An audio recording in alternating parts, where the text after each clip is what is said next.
નમસ્તે બાળ મિત્રો, તમારા ખુશી દીદી આવી ગયા છે નવી વાર્તા સાથે. તો સૌપ્રથમ શું કરીશું, મોબાઈલને દૂર રાખીશું, દૂરથી જ સાંભળીશું વાર્તા, જેથી તેના ખરાબ રેડિયેશન આપણને અસર ન કરે. આજની વાર્તા છે સસ્સા રાણાની. સસ્સા રાણા સાકરિયા. તો ચાલો શરૂ કરીએ.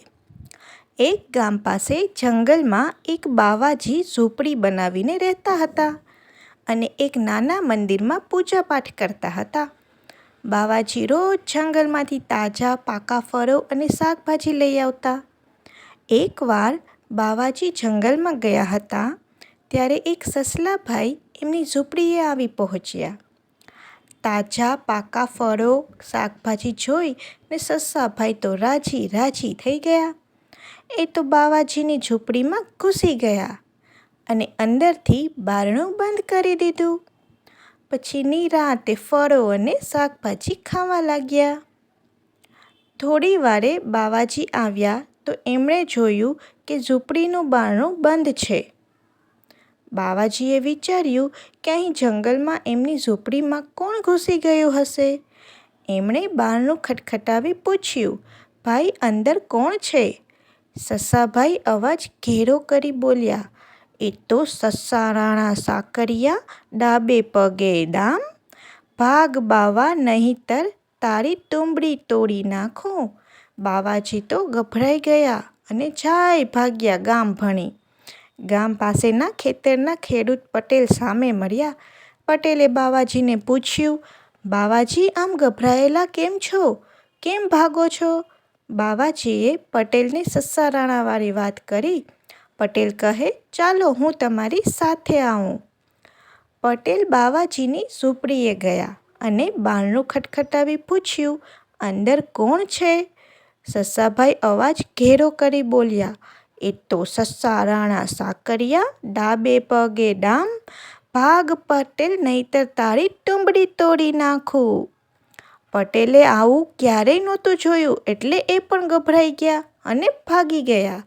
એમણે ગામના મુખીને બોલાવ્યા. ગામના મુખી બાવાજીની ઝૂંપડીએ ગયા અને બારણું ખટખટાવી પૂછ્યું, અંદર કોણ છે? સસ્સાભાઈ ફરી અવાજ ઘેરો કરી બોલ્યા, એ તો સસ્સા રાણા સાકરિયા, ડાબે પગે ડામ, ભાગ મુખી નહીંતર તારી તુંબડી તોડી નાખું. મુખી પણ ગભરાયા. બધા મૂંઝાયા કે આ વળી સસ્સા રાણા છે કોણ? આવો અવાજ કોનો છે? બધાએ બાવાજીને કહ્યું, તમે આજે ઝૂંપડીમાં ન જાઓ, આજની રાત ગામમાં જ રહો. બાવાજી એમની ઝૂંપડી છોડી ગામમાં સૂવા જતા રહ્યા. સસાભાઈને તો બહુ મજા પડી ગઈ. એમણે તો ધરાઈને ખાધું અને પછી નિરાંતે સૂઈ ગયા. સવારે ઝૂંપડી છોડી જંગલમાં જતા રહ્યા. આ વાતની શિયાળભાઈને ખબર પડી.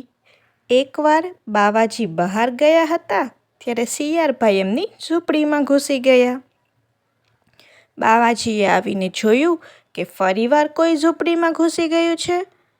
બાવાજીએ પટેલને અને મુખીને બોલાવ્યા.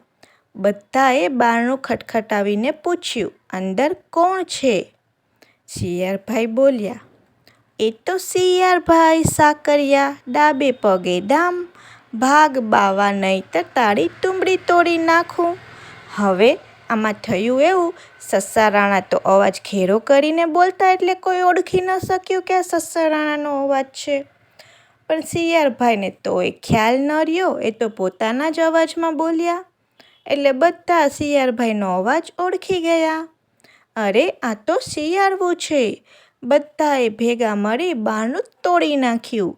અંદર જઈ શિયાળને બરાબર મેથી પાક ચખાડ્યો. શિયાળભાઈ તો જાય ભાગ્યા જંગલમાં. હજી સુધી શિયાળભાઈને એ નથી સમજાયું કે સસાભાઈ કેમ ન પકડાયા અને પોતે કેમ પકડાઈ ગયા.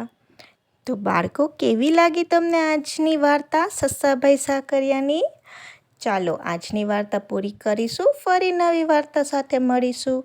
ત્યાં સુધી મમ્મી પપ્પાની વાત માનતા રહેજો અને થોડું થોડું તોફાન કરતા રહેજો. Bye bye.